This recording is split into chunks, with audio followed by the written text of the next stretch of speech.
All right, let's get more analysis now from Jason Nichols, who joins me from Ellicott City, Maryland. He's a Democratic strategist and a lecturer at UMC in the African American Studies Department. Jason, the predicted red wave didn't happen. How do you think Democrats pulled out this better than expected performance?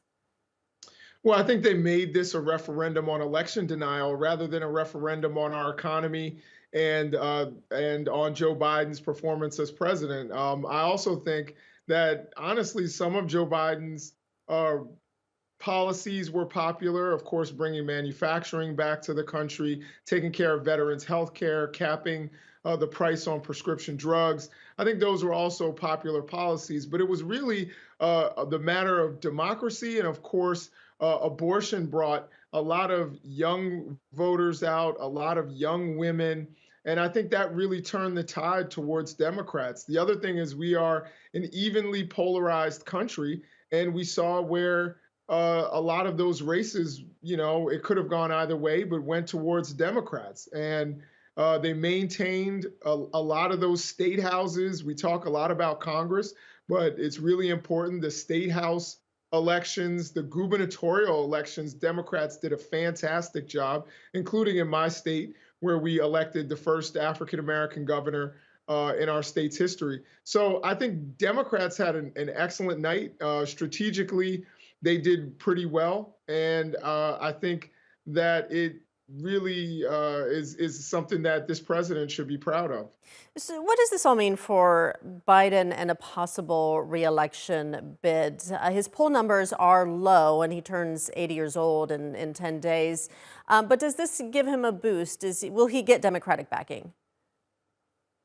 I think he will. I think there are a lot of Democrats who will back another Joe Biden term. But I think in terms of his election chances, I think it also depends upon who he runs against. I think running against Ron DeSantis is a much more difficult race than running against Donald Trump. There's no better campaigner for Democrats than Donald Trump. He fires Democrats up, he gets them out to vote. He is an anchor, honestly, for Republicans in their election bids. And we're seeing them lose across the country. The people that he uh, went out for in person, whether it's Dr. Oz, whether it is Herschel Walker, who is in a runoff but was behind in his election. The people who he stumped for didn't win. And we even saw some of his ardent supporters, like Lauren Boebert in Colorado, is in trouble and may lose that election. And she's a national star.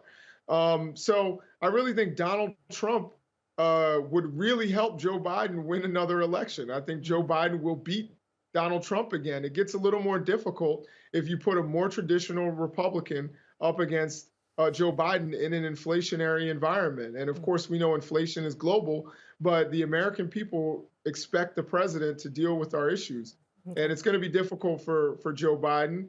But he seems to feel that he has the energy, and I think that the Democrats will back him. All right, we'll leave it there. Jason Nichols joining us from Ellicott City, Maryland. Thank you. Thank you.